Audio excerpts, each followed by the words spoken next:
Well, I'm here in Cleveland covering the Republican National Convention, the action both inside and outside the convention hall. Now, on Monday, some anti-Trump delegates made their voices heard inside the convention hall, but I was out on the streets seeing what both pro and anti-Trump forces had to say. A candidate as polarizing as Donald Trump has engendered both love and hatred.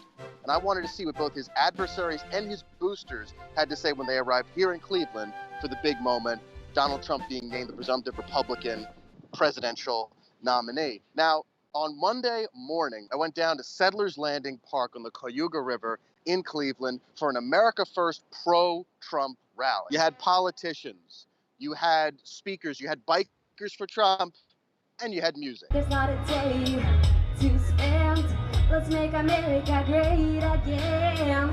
Now, as the sun went down, the security only got tighter in Cleveland, including the ring around Donald Trump's motorcade as it sped through the city on its way to his and his wife's appearance on the convention stage. While the Donald and his wife spoke inside the Quicken Loans Arena, I wanted to be outside to see if any of the large-scale dissent protests would materialize. Votes will set us free. GOP, can't you see? Stopping votes will make us free. And I did see some of what has been talked about a lot in this convention, the right of open carry in the state of Ohio. Two men who said they were Trump supporters and were wearing Make America Great Again hats showed up with sidearms, and the police did what they say is common. The deputy police chief himself took them aside to talk to them. We can't suspend the Constitution. It's Ohio Constitution, so we can't do that. We respect everyone's right to open carry, so we're going to protect their rights just like everyone else.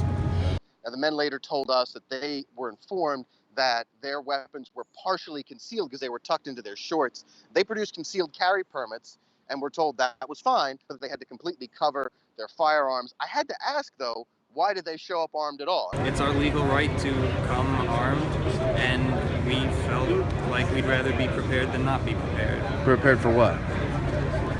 Well, there's violence at these rallies sometimes, and we wanted to be prepared. We don't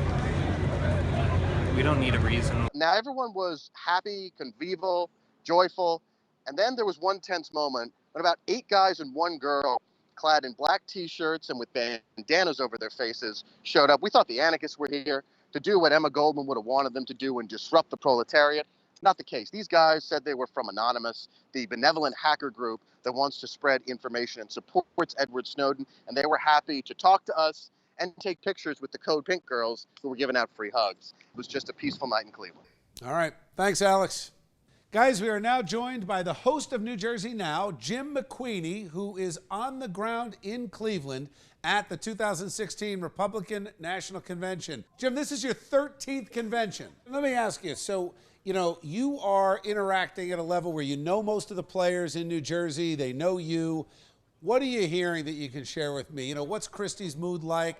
You've got a whole array of people that are on the inside. What's happening? Well, Bill, I think you'll appreciate one aspect. They all watch, it seems, Chasing News. And you. Very happy to hear that. But walking around and hearing these things, Christie, at the breakfast this morning, preparing for the speech he gave, people were talking about what he really needs to do. Christie is really, this is the 4th audition in 4 years for him. He auditioned to be vice president 4 years ago with Romney.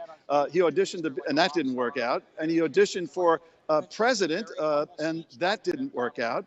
And then he auditioned for vice president, and as we know, that didn't work out. So the question is, the speech tonight, was that an audition for being the chief of staff, which is the rumor that's circulating around and the buzz that goes around? And in fact, while he has the title, will he be given the power for the next 6 months? Let me ask you, Jim, isn't that a complete fall from grace?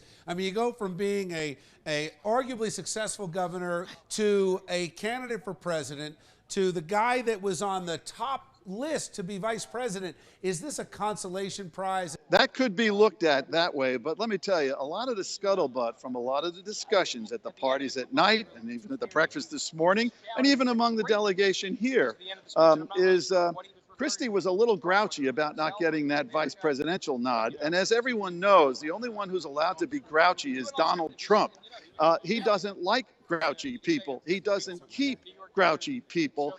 And the question is, with the way Christie, got out of that vice presidential thing, did he do himself a disservice and put himself even further down the rung? And maybe Trump doesn't need him anymore. All right, Jim, thanks for your insight. We'll check back in tomorrow.